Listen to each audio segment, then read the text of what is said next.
السلام عليكم. مقتل خنساء المجاهد في طرابلس في ليبيا.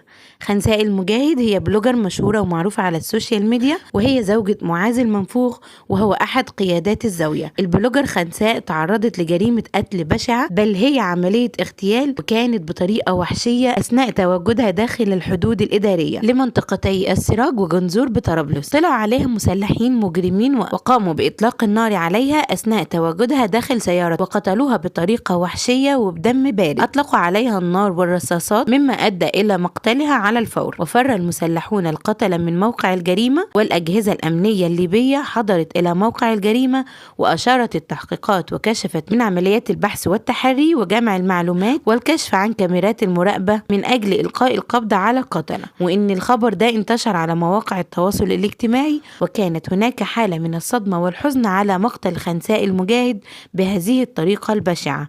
وحفظ الله ليبيا والشعب الليبي، وربنا يرحم خنساء المجاهد ويغفر لها بإذن الله.